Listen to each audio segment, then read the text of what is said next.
博雷利直言，乌克兰加入北约一事还远远没有到敲定的程度。北约到底有没有真心考虑过吸收乌克兰？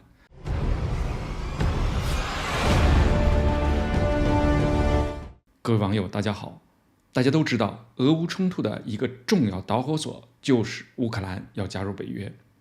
我们简单回顾一下这个过程。因为俄语居民的权利和俄语地位等问题，乌克兰和俄罗斯彻底闹掰了。为了获得安全保障，乌克兰做出了融入西方的战略选择。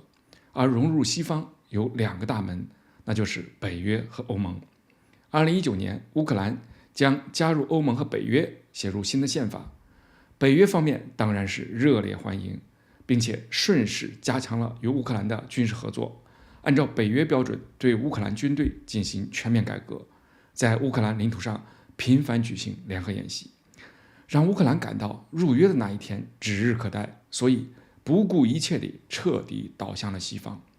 但是其实北约方面除了在口头上表示乌克兰未来一定会加入北约外，并没有启动任何实质性的步骤，反而因为有这个入约的志向，乌克兰招来了来自俄罗斯的灭顶之灾。现在乌克兰在付出了巨大的惨痛代价之后，还保有坚持继续打的动力，其中原因之一就是因为乌克兰希望获得一个相对好的结局，以便在战争结束后，北约能够最终吸纳乌克兰。但是现在这个梦好像破碎了。根据报道，欧盟外交和安全政策高级代表博雷利近日在接受西班牙媒体采访的时候表示，乌克兰加入北约的事情还没有敲定，而且还远未敲定。博雷利虽然不是北约的官员，但他应该是最了解欧盟国家对此问题的真实态度。这真是太欺负人了。要知道，乌克兰从去年开始一直打到今天，人打没了。开战前有4000多万人，现在只剩下了一半，地打没了。俄罗斯宣布划为己有的乌克兰4个州加上克里米亚总面积为14万平方公里左右，占乌克兰原来总领土面积的23%。钱也打没了。上个月月底，乌克兰被爆出欠下了1016亿美元的债务，相当于乌克兰去年 GDP 的80%。而且乌克兰还卖出去了码头使用权、工厂矿山的经营权等等，这相当于透支了乌克兰未来的发展潜力。不久之前，北约秘书长斯图尔滕贝格访问基辅的时候，还向基辅保证了会在今年7月份举行北约峰会的时候讨论乌克兰的资格问题，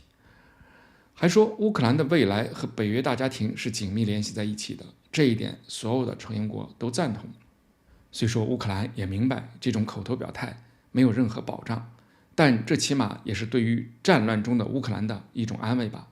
但博雷利却直接戳穿了这个谎言，他直言不讳地表示，关于这个问题，连拿上谈判桌讨论一下的程度都还没有达到，更别说让乌克兰加入北约了。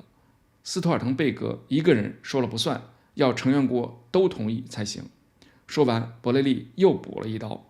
北约在乌克兰危机开始之前压根儿就没有考虑过让乌克兰加入北约。